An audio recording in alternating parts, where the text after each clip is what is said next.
കോൺഗ്രസ് അധികാരത്തിൽ വന്നിട്ട് ഇപ്പോൾ ഇത്ര നാളുകളായി 2 മാസം കഴിഞ്ഞു. എന്നിട്ട് ഇതുവരെയായിട്ട് അവർക്കൊരു ബോർഡോ കോർപ്പറേഷനോ KPCC പ്രസിഡന്റ് സ്ഥാനം പോലും ഇതുവരെ തീരുമാനിക്കാനായിട്ട് പറ്റിയിട്ടില്ല. അപ്പോൾ അത് കോൺഗ്രസിനുള്ളിലെ തർക്കങ്ങളും ചേരിതിരിവും കാരണമാണോ? കോൺഗ്രസിനുള്ളിലെ ചേരിതിരിവ് കാരണം തന്നെയാണ് KPCC പ്രസിഡന്റ് അടക്കമുള്ള ആളുകളെ തീരുമാനിക്കാത്തത്. പക്ഷേ താങ്കൾ പറഞ്ഞ പോലെ KPCC പ്രസിഡന്റിന് എപ്പോഴെങ്കിലും തീരുമാനിക്കട്ടെ നോക്കാം, അത് കുഴപ്പമില്ല. കാരണം ജനങ്ങളെ ബാധിക്കുന്ന പ്രശ്നം അല്ല. പക്ഷേ ഏറ്റവും ഗുരുതരമായ പ്രശ്നം എന്താണെന്ന് വെച്ചാൽ താങ്കൾ അറിയേണ്ടത്, സത്യം പറഞ്ഞാൽ ഇപ്പോൾ 2 മാസമല്ല കഴിഞ്ഞേക്കണം. ഇപ്പം ഇന്നത്തേക്കടക്കം 84 ദിവസം കഴിയും. ഈ 84 85 ദിവസം എന്ന് പറഞ്ഞാൽ ഇനി 5 ദിവസവും കൂടിയേ ഉള്ളൂ 3 മാസം തീരാൻ.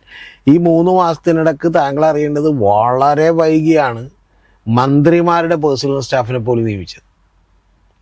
സാധാരണ അത് മുസ്ലിം ലീഗിലെങ്കിലും ഫാസ്റ്റായിട്ട് കിടക്കുന്നതാണ്. ഇത്തവണ മുസ്ലിം ലീഗിൽ മന്ത്രിമാരുടെ കേസിൽ പോലും അത് വൈകിയാണ്.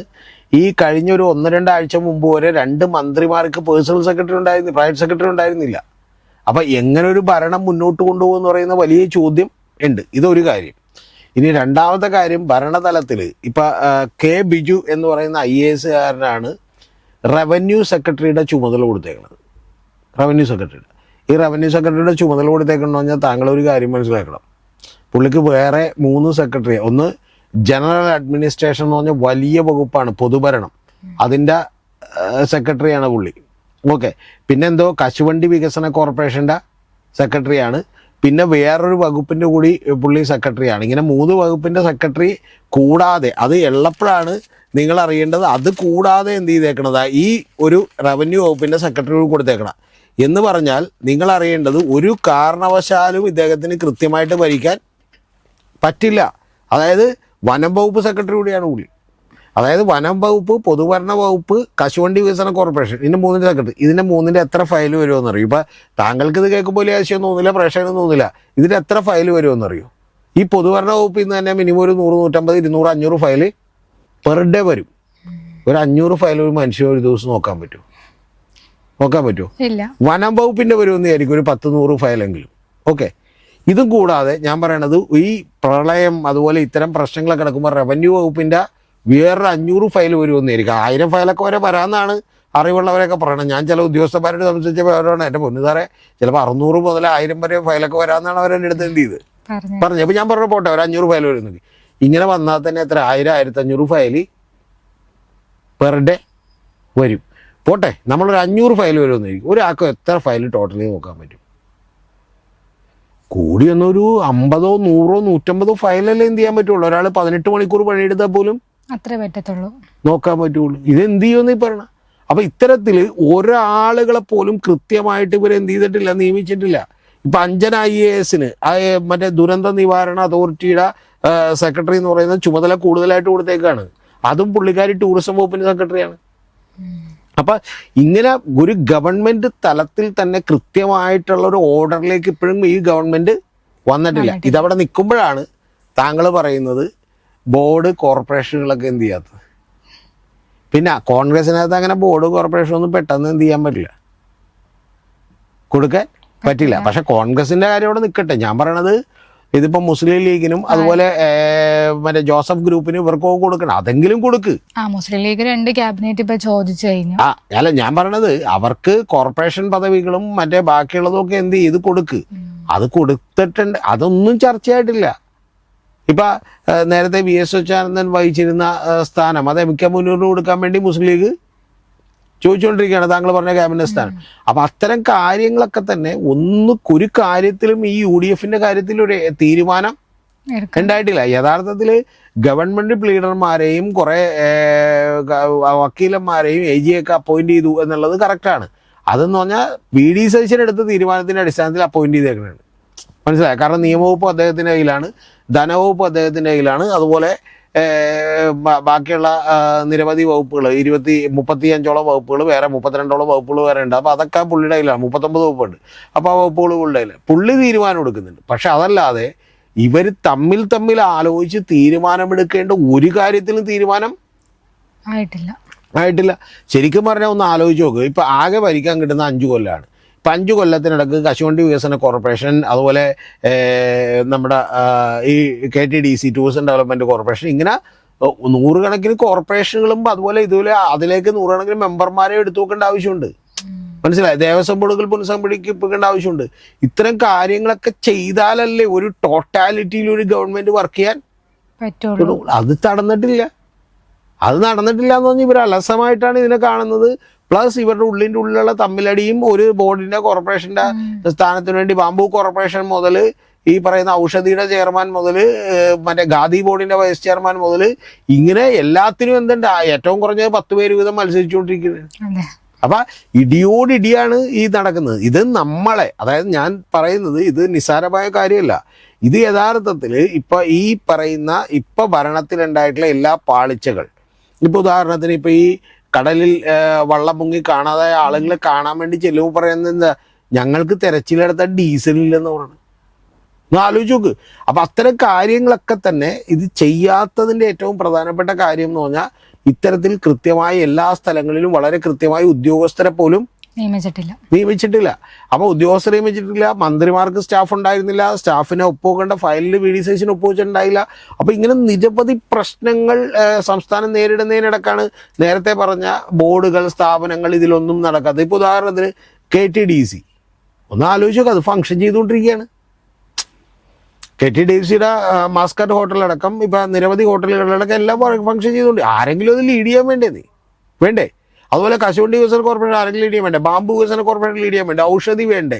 ഖാദി ബോർഡിന്റെ വൈസ് ചെയർമാൻ വേണ്ടേ? ഇതുപോലെ 100 കണക്കിന് സ്ഥാപനങ്ങൾ നമുക്കുണ്ട്. അപ്പൊ ആ സ്ഥാപനങ്ങളിലൊന്നും കൃത്യമായിട്ട് ആളുകൾ ഇല്ല.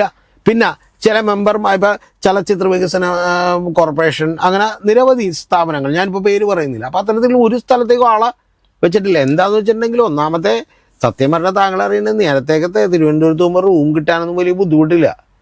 ഇപ്പൊ ശരിക്കും പറഞ്ഞാൽ മറ്റേ ആളുകൾ അവിടെ തിരുവനന്തപുരത്ത് വന്ന് തമ്പടിച്ച് കിടക്കണേണ്. എന്താണെന്നറിയാമോ? ഏതെങ്കിലും ഒരു സ്ഥാനം കിട്ടിയിട്ട് പോകാൻ വേണ്ടിയിട്ട്. ഹോട്ടലുകാർക്ക് ഭയങ്കര സന്തോഷമാണ്. ഇപ്പോഴാണ് അവർക്ക് ഒരു അനക്കം വെച്ചത്. നേരത്തെ എന്നൊക്കെ പറഞ്ഞാൽ പ്രോപ്പർ ത്രൂ ചാനലിലൂടെ സാധനം എന്ത് ചെയ്യുള്ളൂ, വരുള്ളൂ. ഇപ്പം അങ്ങനെയല്ല. ഇപ്പം അവിടെ ശരിക്കും ഈ കലാകാരന്മാരെ കൊണ്ട് തന്നെ അവിടെ ഇടിയാണ് സിനിമയിലെ ആളുകളെ കൊണ്ട്. കാരണം ഒരു മെമ്പറെങ്കിലും ആയാൽ മതി എന്നാണ് അവരുടെ ആഗ്രഹം. അപ്പം അങ്ങനെയുള്ള 100 കണക്കിന് ഈ പറയുന്ന ഇതിൻ്റെയൊക്കെ ക്ഷേമഗതികളുണ്ട്. ഇപ്പം ചലച്ചിത്ര ക്ഷേമഗതി ബോർഡ് വേറെ ഉണ്ട്, അതിന് ചെയർപേഴ്സൺ ഉണ്ട്. അപ്പം ഇങ്ങനെ 150 കാര്യങ്ങളിൽ ഇവരൊരു തീരുമാനം എടുത്തിട്ടില്ല. കാരണം തീരുമാനം എടുക്കണമെങ്കിൽ ശരിക്കും പറഞ്ഞാൽ ഒരു ഹോളിനകത്ത് അടച്ചിട്ട് കൂട്ടിടി കഴിഞ്ഞിട്ട് ഈ തീരുമാനം എന്ത് ചെയ്യുള്ളൂ, വരുള്ളൂ. പിന്നെ തീരുമാനം എടുക്കുമ്പോഴേക്കും ഇവിടെ പൊട്ടിത്തെറിയുടെ അവസ്ഥയിലേക്ക് എത്തും. അത് ഇല്ലാതിരിക്കാനാണ് ഇത് ചെയ്യണം. ഇതൊന്ന് ഇനി ഇത് കഴിഞ്ഞിട്ടാണ് താങ്കൾ ചോദിച്ച KPCC പ്രസിഡന്റ്. KPCC പ്രസിഡന്റ് എന്ന് പറഞ്ഞാൽ ഒന്നാമത്തെ എ ഗ്രൂപ്പ് കുറെ കൂടി ശക്തമാണ്. അവർക്ക് ബെന്നി ബെഹനാനാക്കണമെന്നുണ്ട്. I ഗ്രൂപ്പ്, ബെന്നി ബെഹനാനും ഉണ്ട്, MM ഹസനും ഉണ്ട്. I ഗ്രൂപ്പ്, പഴയ I ഗ്രൂപ്പ് കുറച്ച് പേരൊക്കെ ഉള്ള, പക്ഷെ അതിനകത്ത് ആളുകളുണ്ട്. രമേശ് ചെന്നിത്തല ഉൾപ്പെടുന്ന I ഗ്രൂപ്പിന് ഒരു താല്പര്യമുണ്ട്. പ്ലസ് ഇതിനേക്കാളൊക്കെ മുകളിൽ KC വേണുഗോപാൽ ഇരിക്കുകയാണ്. KC വേണുഗോപാലിൻ്റെ കയ്യിലാണ് സംഘടന. KC വേണുഗോപാലിന് വലിയ താല്പര്യമുള്ള ആളുകളുണ്ട്. KC വേണുഗോപാൽ ഇപ്പം ചിലപ്പോൾ മാത്യു കുഴൽനാടനെ ആക്കാൻ തീരുമാനിച്ചേക്കും. പിന്നെ ഇവിടെ ഇതൊക്കെ തീരുമാനിക്കുമ്പോൾ ഇപ്പോൾ വേറെ ഏതെങ്കിലും പാർട്ടി പോലെയല്ല കോൺഗ്രസ് എന്ന് പറയുന്നത്. ഇപ്പോൾ വേറെ ഏതെങ്കിലും പാർട്ടി എന്ന് പറഞ്ഞാൽ കേരളത്തിൽ CPM ആണെങ്കിൽ CPMൻ്റെ സംസ്ഥാന സെക്രട്ടറി തീരുമാനിക്കുന്നതിൽ നമ്മൾ ആരും തന്നെ ജാതീയത, മതമേതൊന്നും എന്ത് ചെയ്യില്ല. മനസ്സിലായ? ഇപ്പം പിണറായി വിജയൻ സെക്രട്ടറിയും ഗോവിന്ദൻ മാഷ് പാർട്ടി സെക്രട്ടറി ആയിട്ടിരിക്കുമ്പോൾ രണ്ടും രണ്ട് ജാതിയല്ലോ, റെപ്രസെൻറ്റേഷൻ കിട്ടിയില്ലോ ഒന്നും ആരും പറയത്തില്ല, മതമല്ലല്ലോ ഒന്നും ചോദിക്കില്ല. കാരണം എന്ന് വെച്ചാൽ അതിൻ്റെ ആവശ്യമില്ല, അങ്ങനെ ചിന്തിക്കേണ്ട ആവശ്യമില്ല. പക്ഷെ കോൺഗ്രസ്സിൽ അതല്ല സ്ഥിതി. കോൺഗ്രസ്സിൽ ഇത് മുഖ്യമന്ത്രി ഇപ്പോൾ നായർ കമ്മ്യൂണിറ്റി ആണെങ്കിൽ മറ്റേ മന്ത്രിസഭയിൽ ഇപ്പോൾ ഈഴവ പ്രാതിനിധ്യം ലിജുവടക്കം അല്ലെങ്കിൽ ബിന്ദുകൃഷ്ണടക്കം നിരവധി പേരെ ഉൾപ്പെടുത്തിയിട്ടുണ്ട്. അതേസമയം തന്നെ തൊട്ടപ്പുറത്തേക്ക് വരുമ്പോൾ അപ്പോൾ ക്രിസ്ത്യനോ മുസ്ലിമോ ആയിരിക്കണം എന്ന് പറയുന്ന ചിന്തയൊക്കെ ഉണ്ട്. അപ്പോൾ അതിലൊരു ക്രിസ്ത്യൻ കമ്മ്യൂണിറ്റിക്കാണ് ഇപ്പോൾ കിട്ടാൻ സാധ്യതയുള്ളത്. അങ്ങനെ വന്നാൽ അത് മാത്യു കുഴൽനാടൻ ആയിരിക്കും. പക്ഷെ മാത്യു കുഴൽനാടനാണെങ്കിൽ അത് ഹാർഡ് കോറായി അവരോടൊപ്പം നിൽക്കുന്ന ഒരാളാണ്, KCയോടൊപ്പം നിൽക്കുന്ന ഒരാളാണ്. അതിന് VD സതീശനൊന്നും വലിയ താല്പര്യം ഇല്ല. കാരണം 2 അധികാര കേന്ദ്രങ്ങൾ എന്ത് ചെയ്യാണ്, വരെയാണ്. അത് മാത്യു കുഴൽനാടനോടൊക്കെ തന്നെ KC വേണുഗോപാലിനെ അപമാനിക്കുകയും താങ്കൾക്കൊക്കെ ഓർമ്മയുണ്ടാവും. അതായത് എറണാകുളത്ത് നിന്ന് തന്നെയുള്ള ഒരു ഗ്രൂപ്പുകൾ KC വേണുഗോപാലിനെതിരെ ഫൈറ്റ് ചെയ്യാൻ പറഞ്ഞ് ആഹ്വാനം ചെയ്യുകയൊക്കെ ചെയ്തിരുന്നു. അത് ആ ഗ്രൂപ്പിൽ VD സതീശൻ്റെ പ്രൈവറ്റ് സെക്രട്ടറിയുടെ ഒക്കെ ഉള്ള ആളുകളൊക്കെ ഉണ്ടായിരുന്നു. അപ്പം അങ്ങനെയൊക്കെയുള്ള പ്രശ്നങ്ങളുള്ളപ്പോൾ വലിയ സ്ട്രോങ് ആയ നിലപാടെടുത്താണ് മാത്യു കുഴൽനാടൻ. അങ്ങനെ നിലപാടെടുത്തുകൊണ്ടാണ് മാത്യു കുഴൽനാടനെ മന്ത്രിസഭയിൽ ഉൾപ്പെടുത്താതെ റോജി M. ജോണിനെയൊക്കെ ഉൾപ്പെടുത്തിയത്. മനസ്സിലായ? അത് അങ്ങനെ പല പല പ്രശ്നങ്ങളുണ്ട്. ഇപ്പം നേരത്തെ ജയന്ത് മന്ത്രിസഭയിൽ വരേണ്ടതാണ്, കോഴിക്കോട് MLA. ജയന്തിനെ മന്ത്രിസഭയിലുള്ളൂ. ജയന്ത് ഇവരെക്കാളൊക്കെ സീനിയറാണ്. അതായത് OG ജനേഷേക്കാളും ലിജുവിനേക്കാളും ഒക്കെ സീനിയറായിട്ടുള്ള ഒരാളാണ്. കമ്മ്യൂണിറ്റി പ്രാതിനിധ്യം നോക്കിയാൽ തന്നെ അവരെക്കാളും ബിന്ദുകൃഷേക്കാളും സീനിയറായിട്ടുള്ള. പക്ഷേ ആക്കിയത് മറ്റേ ലിജുവിനെയൊക്കെയാണ്. അതെന്താ വെച്ചാൽ മുഖ്യമന്ത്രിയുടെയൊക്കെ ചില പിടിവാശികൾ അതിൻ്റെ പോലെ. ഞാൻ പറഞ്ഞാൽ ഇതുപോലെയുള്ള ഓരോരുത്തരുടെ ആളുകളെ എന്ത് ചെയ്യണം, വെക്കണം എന്നുള്ള പിടിവാശികൾ ഇതിനകത്ത് വലുതായിട്ടുണ്ട്. അപ്പം അതുകൊണ്ട് ഇതിൻ്റെയൊക്കെ പ്രശ്നം എന്താണെന്ന് വെച്ചിട്ടുണ്ടെങ്കിൽ ജയന്തായിരുന്നെങ്കിൽ കുറച്ചുകൂടി നന്നായേനെ, മന്ത്രിയായിരുന്നെങ്കിൽ കുറച്ചുകൂടി, കാരണം പക്വതയുള്ള കുറച്ചുകൂടി കാര്യപ്രാപ്തിയുള്ള ഒരാളാണ്. അപ്പം അത്തരം കാര്യങ്ങളിൽ ഞാൻ പറഞ്ഞു വന്നത് ഈ പറയുന്ന സംഭവങ്ങളൊക്കെ ഇതിനകത്ത് നിൽക്കുകയാണ്. അപ്പം ഇതിനകത്ത് സത്യം പറഞ്ഞിട്ടുണ്ടെങ്കിൽ ഇപ്പോൾ ഒന്ന് ആലോചിച്ച് നോക്കിയേ, സണ്ണി ജോസഫ് സാറാണ് ഇപ്പോൾ ഇത് കൈകാര്യം ചെയ്യുന്നത്. അദ്ദേഹത്തിനെ സംബന്ധിച്ചോളം ആളുകളൊക്കെ പറയുന്ന പോലെ അല്ലട്ടോ, അദ്ദേഹത്തിന് നല്ല ബോധവും വിവരമൊക്കെ ഉള്ള ഒരാളാണ്. അദ്ദേഹത്തിന് കാര്യങ്ങളെക്കുറിച്ച് നല്ല ധാരണയുള്ള ഒരാളാണ്. പിന്നെ അദ്ദേഹം ഒരിക്കലും ഒരു പ്രകടനാത്മകത ഇത്തിരി കുറവുള്ള ആളാണെന്ന് മാത്രമേ ഉള്ളൂ. എന്ന് പറഞ്ഞാൽ ഞാനിങ്ങനെ ഭയങ്കരമായിട്ട് ചെയ്യുന്നു എന്നൊന്നും അദ്ദേഹം എന്ത് പറയാറില്ല. അദ്ദേഹം അങ്ങനെ നേതാവാകാൻ വേണ്ടിയും എന്ത് ചെയ്തിട്ടില്ല, ശ്രമിച്ചിട്ടില്ല. അദ്ദേഹം ഇപ്പോൾ വിദ്യുച്ഛക്തി വകുപ്പ് മന്ത്രിയാണ്. ഒന്ന് ആലോചിച്ച് നോക്കി, ഇപ്പം പിടിപ്പത് പണിയുള്ള ഒരു പോസ്റ്റിലാണ് ഇരിക്കുന്നത്. അതിൻ്റെ ഒപ്പം ഈ KPCC പ്രസിഡന്റ് സ്ഥാനം കൂടി ഇപ്പോൾ ഏതാണ്ട് 3 മാസമായിട്ട് തുടർന്നുകൊണ്ടിരിക്കുകയാണ്. ഇത് മാറ്റേണ്ട സമയം അതിക്രമിച്ചു. പിന്നെ അത് മാറ്റിയില്ലെങ്കിലും കോൺഗ്രസിനെ പ്രശ്നമുള്ളൂ. പിന്നെ KPCC എന്ന് പറഞ്ഞൊരു സാധനം ഇപ്പം ഇല്ലല്ലോ. കാരണം എന്ന് വെച്ചാൽ സണ്ണി ജോസഫ് അദ്ദേഹം തന്നെയാണ് മന്ത്രി, അദ്ദേഹം തന്നെയാണ് മന്ത്രിസഭാ യോഗത്തിൽ ഇരിക്കുന്നത്. അപ്പം പിന്നെ KPCC ആയിട്ട് പ്രത്യേകിച്ചൊരു കൂടിയാലോചനയുടെ ആവശ്യം വരുന്നില്ല. മറ്റത് എന്ന് പറഞ്ഞിട്ടുണ്ടെങ്കിൽ ഇപ്പോൾ നാളെ മാത്യു കുഴൽനാടനാണ് വരുന്നത്, അല്ലെങ്കിൽ ബെന്നി ബെഹനാനാണ് വരുന്നത്, അല്ലെങ്കിൽ നമുക്ക് അറിയാം ഇപ്പോൾ MM ഹസനാണ് വരുന്നത് എന്ന് പറഞ്ഞാൽ സിറ്റുവേഷൻ അങ്ങനെയല്ല. കാരണം പാർട്ടിയുടെ ചില തീരുമാനങ്ങൾ അല്ലെങ്കിൽ അഭിപ്രായങ്ങൾ ഇതൊക്കെ എന്ത് ചെയ്യേണ്ടി വരും, കേൾക്കേണ്ടി വരും. അപ്പം ഇതിനെല്ലാത്തിനും കൂടെയാണ് നമ്മുടെ ഈ പറയുന്ന പോലെ ഇതൊരു ദളിതനായിട്ടുള്ള ആൾക്ക് പ്രാതിനിധ്യം കൊടുത്തേക്കണം എന്ന് പറഞ്ഞുകൊണ്ട് മറ്റേ നമ്മുടെ MP വരുന്നത്, 9 തവണ മത്സരിച്ച് ജയിച്ചിട്ടുള്ള MP വരുന്നത്, അദ്ദേഹം പറയുന്നത് ദളിതനെ എന്ത് ചെയ്യണം, ദളിതനെ ആക്കണം എന്ന് പറഞ്ഞാൽ അതിൻ്റെ അടുത്ത് എന്നെ ആക്കണമെന്നാണ്. മനസ്സിലായി? അല്ലാതെ വേറെ കാര്യമൊന്നുമില്ല. അപ്പം അതേപോലെ നിരവധി പ്രഷറുകൾ, സമ്മർദ്ദങ്ങളുണ്ട്. പിന്നെ KPCC പ്രസിഡന്റിൻ്റെ കാര്യത്തിൽ ഒറ്റ കാര്യം ഞാൻ പറയാം കേട്ടോ. ഇത് KPCC പ്രസിഡന്റിൻ്റെ കാര്യത്തിൽ ഹൈക്കമാൻഡ് ഒരു തീരുമാനം എടുക്കാതെ അവിടെ നിങ്ങൾ വരുമ്പോഴേ ആളുകൾ എന്ത് ചെയ്യുള്ളൂ, അറിയുള്ളൂ. അത് ഇപ്പം സത്യം പറഞ്ഞാൽ ഹൈക്കമാൻഡ് എന്ന് പറഞ്ഞാൽ KC വേണുഗോപാലാണ്. അദ്ദേഹം പറഞ്ഞു കൊടുക്കുന്നതാണ് എന്ത് ചെയ്യാൻ പോണത്, പറയാൻ പോകുന്നത്. അതുകൊണ്ട് എൻ്റെ ഒരു വിശ്വാസം എന്ന് പറയുന്നത് കൂടുതൽ സാധ്യത മാത്യു കുഴൽനാടൻ ആയിരിക്കുമെന്നുള്ളതാണ്. നമുക്ക് പറയാൻ പറ്റില്ല. കോൺഗ്രസ്സിൽ എന്തും വേണമെങ്കിൽ സംഭവിക്കാം. കാരണം ഇപ്പോൾ 3 ദിവസം മുമ്പ് തീരുമാനിച്ചു വെച്ച ഒരാളെ അല്ല അവർ മുഖ്യമന്ത്രിയാക്കിയത്. 3 ദിവസം മുമ്പ് തീരുമാനം എടുത്തിരുന്നു KC ആണെന്ന്.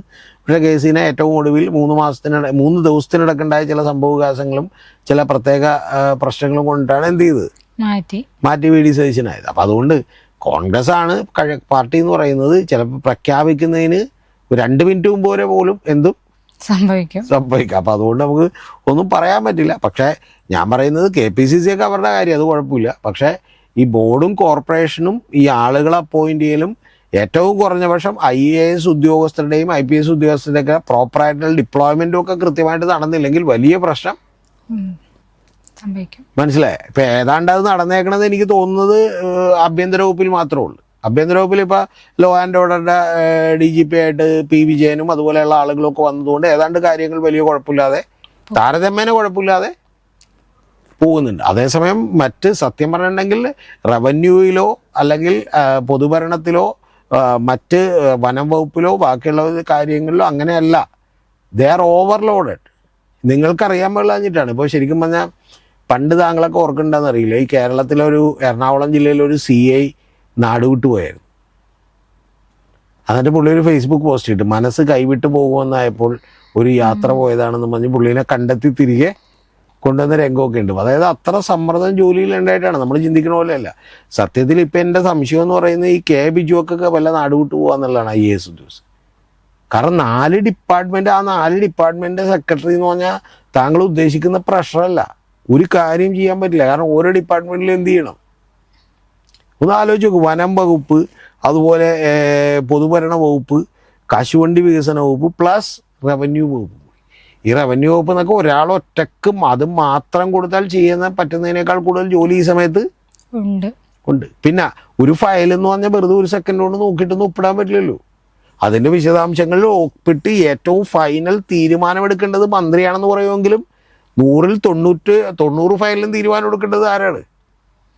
സെക്രട്ടറിയാണ്. മനസ്സിലായി? അല്ലാതെ 1000 ഫയൽ വന്നാൽ 1000 ഫയലിട്ട് ഓടാൻ പറ്റില്ല. രാഷ്ട്രീയമായ തീരുമാനങ്ങൾ വേണ്ട പ്രത്യേകമായ അഭിപ്രായങ്ങൾ തേടേണ്ട ഫയലിൽ മാത്രമേ അവരുടെ അഭിപ്രായം നേടുള്ളൂ. ബാക്കിയുള്ളതൊക്കെ ഇത് മന്ത്രിയുടെ ഓഫീസിലുള്ളൊരു സിസ്റ്റം ഉണ്ട്, ആ സിസ്റ്റത്തിലൂടെ കറങ്ങി വരും എന്നുള്ളതൊരു യാഥാർത്ഥ്യമാണ്. പക്ഷേ അതിന് പോലും ഒരു പരിധിയുണ്ട്. അപ്പോൾ അതുകൊണ്ട് പിന്നെ എത്രയോ താഴേക്കിടയിലുള്ള ഉദ്യോഗസ്ഥർ വിളിക്കും, എത്ര സമയം അവർ എടുക്കും, അത് അപകരിക്കും. അപ്പം അത്തരം വലിയ കാര്യങ്ങളാണ്. ആ കാര്യങ്ങളിൽ ഈ ഗവൺമെൻറ്റിന് വലിയ പ്രശ്നങ്ങളുണ്ട്. പിന്നെ ഇപ്പോഴും അവർ പറഞ്ഞുകൊണ്ടിരിക്കണേ ഞങ്ങൾ 3 മാസമല്ലേ ആയുള്ളൂ എന്നാണ്. ആകെ 3 മാസമൊക്കെ മതി ഇതെന്ത് ചെയ്യാൻ. പിന്നെ കോൺഗ്രസിന്റെ കാര്യത്തിൽ എല്ലാ കാലത്തും ഇങ്ങനെയൊക്കെ ഉണ്ടായിട്ടുണ്ട്. പക്ഷെ ഇപ്പോൾ ഞാൻ പറയുന്നത് ഇപ്പോൾ കേരളത്തിൻ്റെ ഒരു പ്രത്യേക സ്ഥിതി അനുസരിച്ചിട്ട് സാധാരണ പോലെ അല്ലല്ലോ. ഇപ്പോൾ വലിയ നാച്ചുറൽ കലാമിറ്റീസ്, പ്രശ്നങ്ങൾ, അതുപോലെ ഈ പറയുന്ന പോലീസിൻ്റെ ആവശ്യം, റവന്യൂ വകുപ്പ് വലിയ ഉണർന്നെണീക്കേണ്ട ആവശ്യം, അപ്പം അത്തരത്തിൽ വലിയ വലിയ പ്രശ്നങ്ങൾ നേരിട്ടുകൊണ്ടിരിക്കുകയാണ്. സോ ഭയങ്കര അതിവേഗത്തിൽ ഈ ഭരണം മുന്നോട്ട് പോകണമെങ്കിൽ കീ പോസ്റ്റുകളിലെങ്കിലും ഏറ്റവും കുറഞ്ഞ പക്ഷം അടിയന്തരമായിട്ട് ആളുകൾ അപ്പോയിൻറ്റ് ചെയ്യണം. താങ്കൾ പറഞ്ഞ പോലെ കോർപ്പറേഷനുകളിലും അതുപോലെ തന്നെ അതിൻ്റെ വിവിധ ബോർഡുകളിലേക്ക് ആളുകൾ അപ്പോയിൻറ്റ് ചെയ്യണം. അതുകൂടാതെ ഈ പറയുന്ന KPCC കൂടി ആളുകളെ അപ്പോയിൻറ്റ് ചെയ്താൽ അവർക്ക് നല്ലത്. കാരണം KPCC ഇപ്പോൾ സണ്ണി സാറിൻ്റെ കേസ് മാത്രമല്ല ഞാൻ പറഞ്ഞ ഒരു KPCC പ്രസിഡൻ്റ് കേസ് മാത്രമല്ല ഞാൻ പറയണത്. ഇപ്പോൾ വൈസ് പ്രസിഡൻ്റാണ് PC വിഷ്ണുനാഥ്, ഇവിടെയാണ്, മന്ത്രിസഭയിലാണ്. മനസ്സിലായോ? അതുപോലെ ഷാഫി പറമ്പിൽ മാത്രമാണ് അങ്ങനെ വേറെ പോസ്റ്റൊന്നും ഇല്ലാതെ നിൽക്കുന്നത്. ബാക്കിയുള്ള പ്രധാനപ്പെട്ട ആളുകളൊക്കെ തന്നെ ഓരോരോ പോസ്റ്റുകളിൽ കഴിഞ്ഞു. അപ്പോൾ അവർക്ക് ഇത് കൈകാര്യം ചെയ്യാൻ ബുദ്ധിമുട്ടാണ്. അപ്പോൾ സ്വാഭാവികമായിട്ട് അവരത് കൈകാര്യം ചെയ്യാൻ ബുദ്ധിമുട്ടാണെന്നല്ല, അവരത് കൈകാര്യം ചെയ്യുന്നില്ല. കാരണം പറഞ്ഞ കാര്യം, കാരണം അത് ലീസ്റ്റ് പ്രയോറിറ്റിയായി മാറുമല്ലോ. അപ്പം നമ്മളാണെങ്കിലും ശരി, മറ്റത് ഭരണപരമായ ഉത്തരവാദിത്തമാണ്, അത് ചെയ്തേ പറ്റുള്ളൂ. അതേസമയം മറ്റത് നമ്മുടെ ഒപ്പം ഉണ്ടെങ്കിലും ഇല്ലെങ്കിലും പ്രശ്നമില്ല. മനസ്സിലായേ? അപ്പോൾ അങ്ങനെ ഒരു കാര്യം എന്തിനാണ് പാർട്ടി വെച്ചുകൊണ്ടിരിക്കുന്നതെന്ന് എനിക്ക് മനസ്സിലാവുന്നില്ല. അവരുടെ പാർട്ടി അവർ സ്നേഹിക്കുന്നുണ്ടെങ്കിൽ സ്വാഭാവികമായിട്ട് ഇപ്പം നമുക്കും കോൺഗ്രസ് ഒക്കെ നിലനിന്ന് കാണണമെന്ന് ആഗ്രഹമുള്ള ആളുകളാണ്. അപ്പം അതുകൊണ്ട് എത്രയും പെട്ടെന്ന് എന്ത് ചെയ്യും. അപ്പോൾ ഈ കോൺഗ്രസിനുള്ളിൽ മുസ്ലിം ലീഗിനെ ഭയന്ന് ഒരു പേടി ഉണ്ടെന്നുള്ളൊരു, അതായത് കുഞ്ഞാലിക്കുട്ടി പറയണതിൻ്റെ അപ്പുറത്തേക്ക് പോകില്ല, ലാസ്റ്റ് വാക്ക് കുഞ്ഞാലിക്കുട്ടിയുടേതാണ് മുസ്ലിം ലീഗിൽ. കോൺഗ്രസിന് മുസ്ലിം ലീഗിനെ പേടിയാണ്.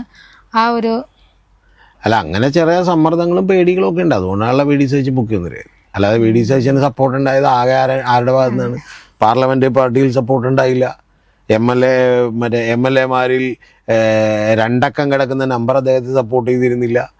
യഥാർത്ഥത്തിൽ എല്ലാവരും KC വേണമല്ലേ, പാർട്ടിക്കുള്ളിൽ അദ്ദേഹത്തിന് വലിയ സപ്പോർട്ട് ഉണ്ടായിരുന്നില്ല. ആകെ 1-2 DCC പ്രസിഡന്റുമാർ മാത്രമാണ് അദ്ദേഹത്തോട് അനുഭാവം പുലർത്തിയിരുന്നത്. സ്വാഭാവികമായിട്ട് എങ്ങനെ ആയി എന്ന് ചോദിച്ചാൽ മുസ്ലിം ലീഗിൻ്റെ സമ്മർദ്ദം കൊണ്ടാണ്, ഒരു സംശയമില്ല കാര്യം.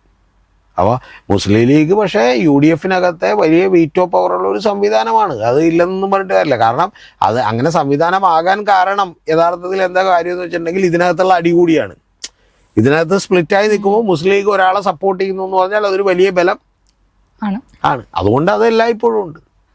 അതുകൊണ്ട് ഒരു പരിധിവരെ അവർക്ക് കൂടി അഭിമതനായിട്ടുള്ള ഒരാളെ എന്ത് ചെയ്യുള്ളൂ, തീരുമാനിക്കുള്ളൂ. പക്ഷെ ഇത്തവണ എനിക്ക് തോന്നുന്നില്ല KPCC-യുടെ കാര്യത്തിലൊക്കെ അത് സംഭവിക്കുന്നു. കാരണം ഇത്തവണ അത് തോന്നാത്തതിന് വേറെ ചില കാരണങ്ങളുണ്ട്. കാരണം ഹൈക്കമാൻഡിൻ്റെ നിലപാട് മറ്റൊന്നാണ് മുസ്ലിം ലീഗിനോടുള്ളത്. കാരണം ഇപ്പോൾ അവർക്ക് 62 സീറ്റുകളുണ്ട്. അങ്ങനെ പല അഡ്വാൻറ്റേജസും അവരുടെ കയ്യിലൊക്കെ ഉണ്ട്. അപ്പം അതുകൊണ്ട് ഇത്തവണ കുറച്ചുകൂടി സ്വതന്ത്രമായ തീരുമാനത്തിലേക്കായിരിക്കും അവരെന്ത് ചെയ്യുന്നത്, എത്തുന്നത്.